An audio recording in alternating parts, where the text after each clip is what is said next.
परिचय। मित्रों, कभी आपने विचार किया है कि हम भोजन क्यों खाते हैं?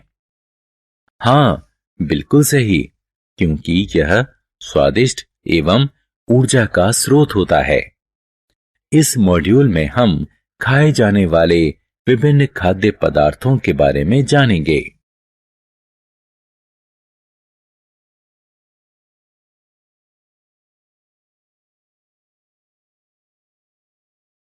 उद्देश्य। इस पाठ के अंत में हम निम्न करने में सक्षम हो जाएंगे: पोषकों को सूचीबद्ध करना, खाद्य पदार्थों में कार्बोहाइड्रेट, प्रोटीन और वसा का पता लगाना, विभिन्न विटामिनों और उनकी भूमिकाओं का वर्णन करना, शरीर में खनिजों के महत्व को समझना।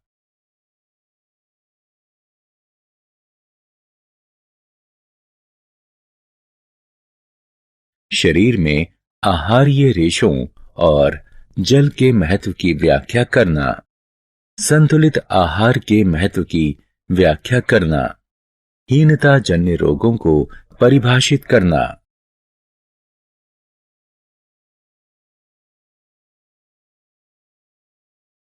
भोजन क्या है? मित्रों, जब हमारी मां हमारे लिए दाल, रोटी, सांभर, इडली, चावल इत्यादि स्वादिष्ट भोजन पकाती हैं, तो हम रोमांचित होते हैं, है ना? आपने अवश्य ध्यान दिया होगा कि भोजन खाने के बाद हम ऊर्जावान महसूस करते हैं और विभिन्न प्रकार के क्रियाकलाप कर सकते हैं। क्या आप इसका कारण जानते हैं? भोजन ऊर्जा और शारीरिक विकास करने वाले वे उन पदार्थों का वास्तविक स्रोत हैं जो हमारे क्रियाकलापों के लिए हमें जोश से भरपूर रखने और हमें स्वस्थ रखने के लिए आवश्यक हैं। इस तरह भोजन हमारे शरीर के लिए ईंधन का कार्य करता है और हम भोजन के बिना अधिक समय तक जीवित नहीं रह सकते हैं। भोजन के घटक। अब आप जानना चाहेंगे कि हम भोजन खाकर किस प्रकार से ऊर्जा प्राप्त करते हैं और भोजन हमारे शरीर के लिए ईंधन क्यों कहा जाता है। मित्रों, भोजन में मूल रूप से 5 घटक होते हैं। ये कार्बोहाइड्रेट, प्रोटीन, वसा, विटामिन और खनिज हैं। इनको सामूहिक रूप से पोषक कहा जाता है। हमारा शरीर ऊर्जा प्रदान करने के लिए भोजन पचाकर इन पोषकों को अवशोषित करता है। कुछ पोषक हमें बीमारियों से लड़ने में सहायता करते हैं। अब आप समझ सकते हैं कि हमारे माता पिता हमें पोषकों से भरपूर भोजन खाने के लिए क्यों जोर देते हैं। कार्बोहाइड्रेट। क्या आप इस तथ्य को जानते हैं कि प्रत्येक खाद्य पदार्थों में भिन्न भिन्न मात्रा में सभी पोषक पाए जाते हैं और प्रत्येक पोषक हमारे शरीर में भिन्न भूमिका निभाता है। आइए इन पोषकों के बारे में एक एक करके विस्तार से जानें। सबसे पहले कार्बोहाइड्रेट के बारे में जानें। कार्बोहाइड्रेट जीवित कोशिकाओं के लिए जरूरी संरचनात्मक घटक का निर्माण करता है। वे प्राणियों के लिए ऊर्जा का प्रमुख स्रोत है। कार्बोहाइड्रेट में शर्करा, स्टार्च, फाइबर इत्यादि शामिल हैं। वे मुख्य रूप से गेहूं, चावल, आलू और मक्का में पाए जाते हैं। प्रोटीन।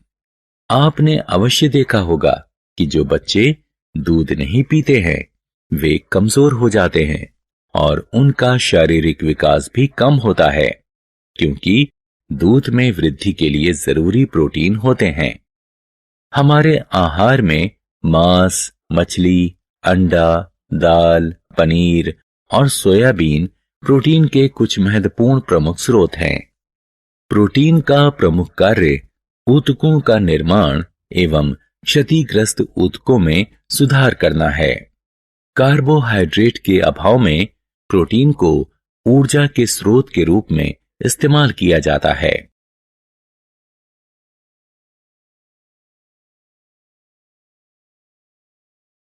वसा।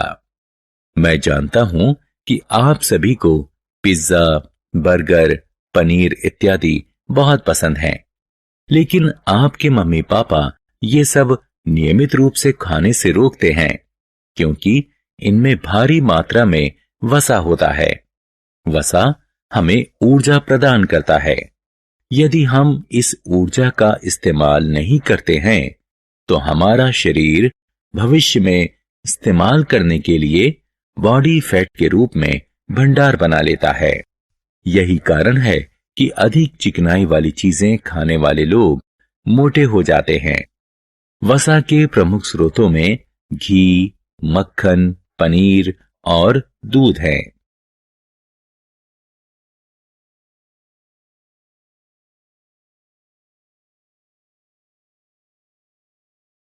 विटामिन। मित्रों, जब आप बीमार होते हैं और डॉक्टर के पास जाते हैं तो वह आपको हल्के भोजन के साथ फल खाने के लिए कहते हैं क्योंकि हमारे शरीर की अधिकांश प्रक्रिया में फलों एवं सब्जियों में उपस्थित विटामिनों की जरूरत होती है। इनकी जरूरत कम मात्रा में पड़ती है। यहाँ विटामिनों, उनके स्रोत और उनकी भूमिकाओं की सूची दी गई है।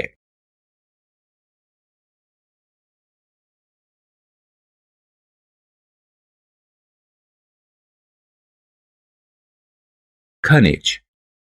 आपने खनिज से भरपूर खाद्य पदार्थों के विज्ञापन अवश्य देखे होंगे। आइए अब हम देखें कि वे क्यों इतना महत्वपूर्ण हैं। पौधों को वृद्धि के लिए खनिजों की जरूरत है।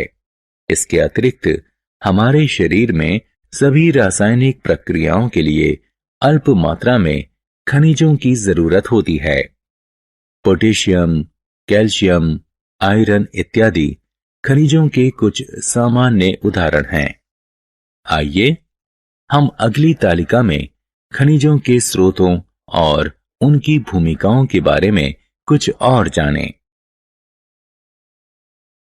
आहार्य रेशे।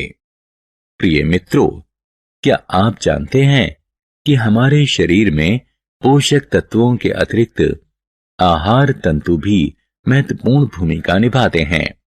इनको सामान्य रूप से रूक्षांश यानी रफेज के रूप में जाना जाता है। यहां आपके लिए यह जानना जरूरी है कि रूक्षांश हमारे शरीर को कोई पोषण नहीं प्रदान करता है, लेकिन इसका आयतन बढ़ा देते हैं। ये केवल पौधों में पाए जाते हैं। दाल, आलू, ताजे फल और सब्जियां रूक्षांश के प्रमुख स्रोत हैं। ये हमारे शरीर को अपचित भोजन से छुटकारा दिलाते हैं। जल। आइए अब हम जल के बारे में जानें, जो हमारे भोजन का भी महत्वपूर्ण घटक है। हमारा शरीर अधिकांश जल द्रव रूप में ग्रहण करता है। इसके अतिरिक्त हम भोजन पकाते समय भी इसमें जल मिलाते हैं। जल हमारे शरीर को भोजन से पोषक अवशोषित करने में सहायता करता है। यह हमारे शरीर से कुछ अपशिष्टों को पेशाब एवं पसीने के रूप में बाहर निकालने में भी सहायक है। हीनता जन्य रोग। मित्रों, संतुलित आहार के बारे में जानने के बाद हमें यह भी अवश्य जानना चाहिए कि यदि हम उचित आहार नहीं लेते हैं तो हमें किन समस्याओं का सामना करना पड़ेगा। मुझे आशा है कि आपने हीनान रोगों के बारे में अवश्य सुना होगा। ये रोग तब होते हैं जब कोई लंबे समय तक पोषकों की कमी होती है और इसीलिए ये हीनान रोग कहलाते हैं। यहाँ कुछ हीनान रोगों और उनके लक्षणों की सूची दी गई है।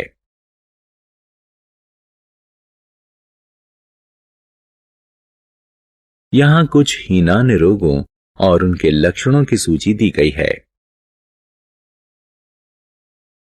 सारांश।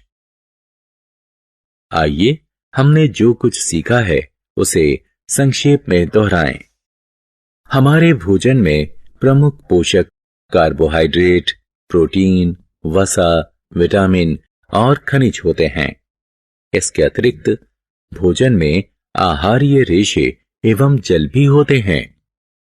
कार्बोहाइड्रेट और वसा हमारे शरीर को प्रमुख रूप से ऊर्जा प्रदान करते हैं। प्रोटीन और खनिज हमारे शरीर के विकास के लिए आवश्यक है। विटामिन हमारे शरीर को बीमारियों से बचाते हैं। संतुलित आहार हमारे शरीर के लिए आवश्यक समस्त पोषक उचित मात्रा में प्रदान करता है तथा साथ ही साथ रूक्षांश और जल भी प्रदान करता है। अगर हमारे भोजन में एक या अधिक पोषकों की कमी लंबे समय तक बनी रहे तो यह कुछ प्रकार की बीमारियों या डिसऑर्डर का कारण बन सकता है। इस प्रकार की बीमारियां हीनान रोग कहलाती हैं।